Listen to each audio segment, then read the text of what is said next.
The Hong Kong International Young Readers Festival is coming to the end. In the last couple of weeks, thousands of Hong Kong students have had the chance to meet authors from the United States, UK, Australia, and Singapore. I'm very happy to have Adeline Foo here. Adeline is the author of Diary of Amos Lee, and you have had a very successful book signing just now. Both the children and even the parents were so excited to see you. Congratulations. Can you just tell us how you came up with this idea of writing this series? Well, the idea for the Diary of Amos Lee is basically centered on the boy Amos. He's 10 in the first book, and very much he was inspired by my son Benjamin. And the idea I had was a picture in my head of this little boy in the toilet with his trousers around his ankles doing big business. And it's an immediate image that arrests you because you look at it and you go, what's he doing? Writing the diary in the toilet. And the story goes like this, that his mother forced him to start the diary because she wants him to improve his English, right? And he chose to write the diary. He chose to write his diary in the toilet to get away from everyone else in the family. And by putting it in the toilet, anyone using the toilet could actually read his diary. So that was the whole idea behind it. I think this really helps the reluctant readers, especially boys, to get interested in reading. So I suppose when the book first came out, the reaction was quite big in Singapore, right? Yeah, it did quite well from day one, and it went on the Straits Times bestsellers list after 8 weeks. And it has been on the Straits Times bestsellers list for 55 weeks.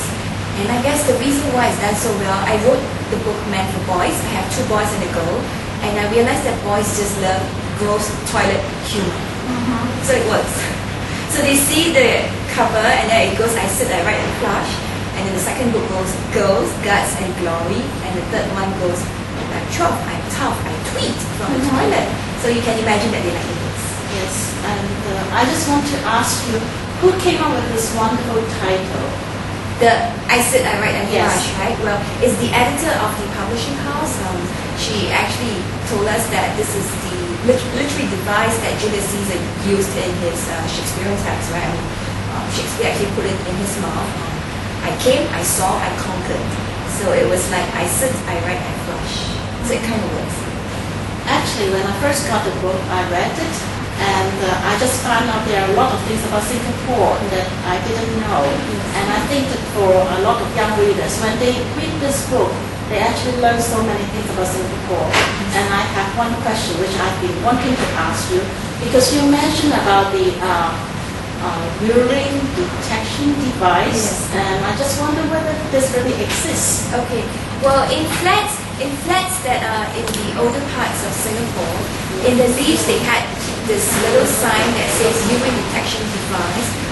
Now, no one has ever tried. My kids have asked me, and I'm sure it works. Well, it's just a trigger that picks up urine when it's released in the lift, and it's supposed to set up some kind of alarm that would either alert the town council office for someone to come and catch you, or for the lift to stop functioning, and that the doors will not open, and you have to wait for someone to come and rescue you.